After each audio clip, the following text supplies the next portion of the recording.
अम्बेडकर जी का नाम लेकर जो गालियां उनको दी जा रही हैं वो पूरी तरह गलत है। मध्य प्रदेश का जो हाईकोर्ट बार एसोसिएशन है वो एक सही बात के लिए संकल्प कर रहा है। ब्राह्मण बहुत ही देर रखे हुए बैठा है, इस संबंध में अभी कोई प्रतिक्रिया नहीं दे रहा, सिर्फ इसीलिए कि ये न्यायपालिका का मामला है। अगर सत्य बात कहने के लिए गले पे भी कोई बात आ जाए तो उसका जवाब उस भाषा में देने के लिए हमारा समाज सक्षम है। हमारे पाठक और मिश्रा ये तो प्रतीक है, उन प्रतीकों को बल देना हमारा अपना कार्य है। पूरे समाज को आह्वान करना चाहता हूँ, वक्त पर एक हो जाओ। अब ब्राह्मण बोला है। नमस्कार दोस्तों, Anupama Raj Dandotiya welfare foundation ARD news में आप सभी का स्वागत है। दोस्तों, अभी भगवान परशुराम चल समारोह से ब्राह्मण समाज के सबसे बड़े नेता भीष्म पितामह कहे जाने वाले एडवोकेट महेश मुग्दल ने भगवान परशुराम की जय जयकार के साथ ही भीम आर्मी यानी BSP को कटघरे में खड़ा कर BN राव को असली संविधान निर्माता बताया। आइए आपको भी बताते हैं कि ब्राह्मण समाज के समाजसेवी एडवोकेट महेश मुग्दल का इस पर क्या कहना है। नमस्कार दोस्तों, समाज सेवी संस्था Anupama Rai Dandotiya welfare foundation ARD news में आपका स्वागत है। और दोस्तों, हमारे साथ में ग्वालियर के भीष्म पितामह कहेंगे और महेश मुद्गल जी हैं। तो आज परशुराम चल समारोह का आयोजन किया जा रहा है, तो उनसे पूछते हैं कि परशुराम चल समारोह के आयोजन में परशुराम के एक अंश के रूप में वो क्या कहना चाहते हैं। सर्वप्रथम दंडोतिया जी मैं आपको प्रणाम करता हूं। भगवान परशुराम जी के इस पावन जन्म महोत्सव के अवसर पर समस्त सनातन धर्मावलंबियों को मैं बहुत बहुत बधाइयाँ और बहुत बहुत शुभकामनाएं देना चाहता हूँ।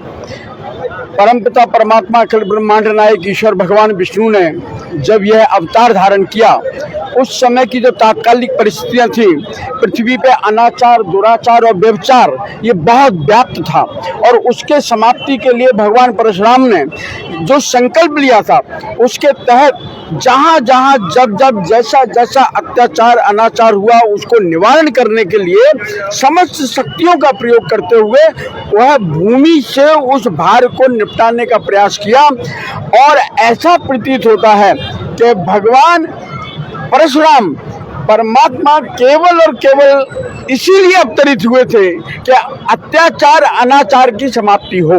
आदरणीय, भावना से भगवान बनते हैं और आज तो हमें परशुराम के एक अंश के रूप में आप भी दिख रहे हैं, क्योंकि आत्मा और परमात्मा का मिलन कब हो जाए और भगवान किस बेस में आ जाए।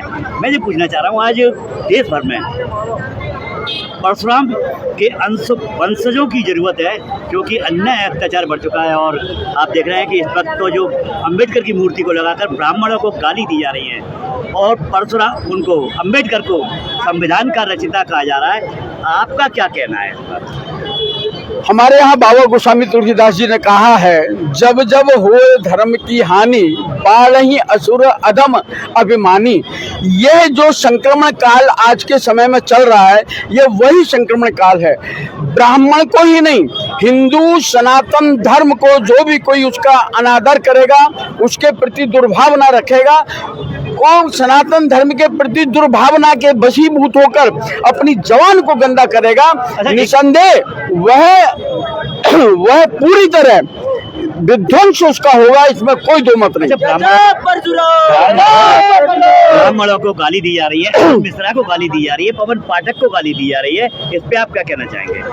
मैं पूरे मनोयोग से, पूरे ब्राह्मण समाज ने, पूरी मानवता की ओर से, क्योंकि पवन पाठक या मिश्रा जी किसी ध्येय के प्रति समर्पित हैं, वह एक कानूनी बात कर रहे हैं। अम्बेडकर जी का नाम लेकर जो गालियां उनको दी जा रही हैं वो पूरी तरह गलत है।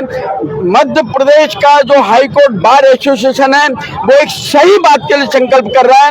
उसका कहना केवल इतना है कि नीतिगत तरीके से काम हो, उसको कम से कम जो नियम और कायदे कानून है उनको फॉलो किया जाए। उनने कभी किसी का विरोध नहीं किया, लेकिन उनने जो विरोध किया है उसके लगाने के तरीके का विरोध किया है। उनने जो विरोध किया है हठ धर्मता का विरोध किया है। उनने जो विरोध किया है कानून को ताक पर रख के जो किया जा रहा है उसका विरोध किया है। उनने जो विरोध किया है, आगे मानवता को क्या संदेश जाएगा, तमाम हाई कोर्ट के जो परिसर हैं उनके लिए क्या संदेश जाएगा, यह उनने प्रतिपादित किया है। तो पूरी तरह केवल ब्राह्मण समाज नहीं, समस्त समाज जो कानून के तहत कानून की बात को मानता है वह उसको ये मानता है और वह उसके साथ में लगा रहता है।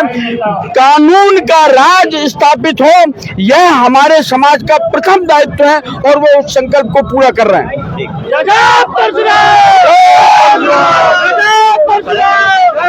जो कोर्ट में हो रहा, मैं आपको की उस बात पे आ जाता हूँ, वो बिल्कुल ही गलत है। उसके लिए मैं आपको सिर्फ एक ही बात कहूँगा, न्यायपालिका की चीज न्याय में ही रहे।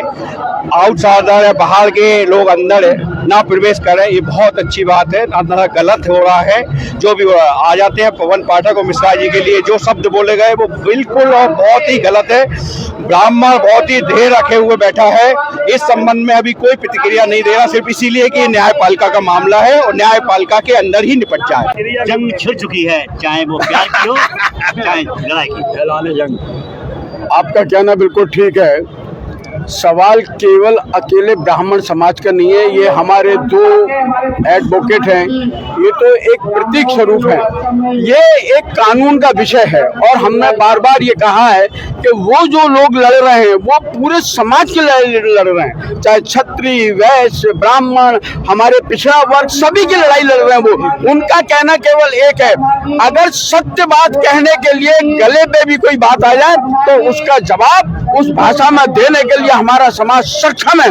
ब्राह्मण समाज जब अवसर आया, जब मौका मिला है, तब ब्राह्मण समाज ने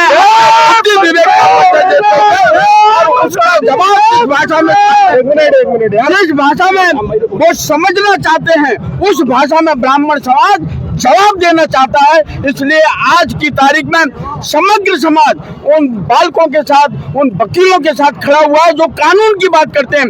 इस देश के अंदर अगर कानून का राज चलेगा तो उसको ब्राह्मण स्थापित करेगा। इस देश में अगर कानून का राज चलेगा तो ठाकुर और वैश्य और पिछड़े वर्ग के लोग, ये सभी लोग स्थापित करेंगे। हमारे पाठक और मिश्रा ये तो प्रतीक है, उन प्रतीकों को बल देना हमारा अपना कार्य है।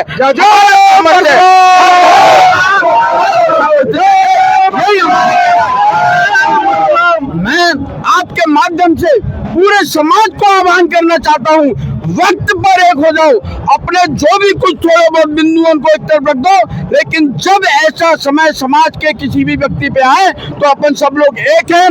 हम इसी बात के साथ कि भारत माता की, भारत माता की आवाज दो, आवाज दो, आवाज दो। जब ब्राह्मण बोला है, जब ब्राह्मण बोला है,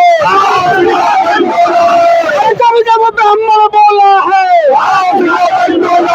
भारत माता की, धर्म की, अधर्म का, प्राणियों में विश्व का तो दोस्तों, आपने देखा कि किस तरह से महेश मुग्दल ने ब्राह्मण समाज को अपमानित करने वालों को लताड़ लगाई। इसी के साथ ही धृतराष्ट्र बना पूरा समाज अब जागने लगा है। इस पूरी खबर पर आपका क्या कहना है, कमेंट बॉक्स में हमें जरूर बताएं। यदि आपने अभी तक हमारे चैनल को सब्सक्राइब नहीं किया तो प्लीज बेल आइकन दबाकर अभी हमारे चैनल को सब्सक्राइब करें। अगली ताजा खबर के साथ हम आपके बीच एक बार फिर हाजिर होंगे। तब तक के लिए नमस्कार, जय हिंद।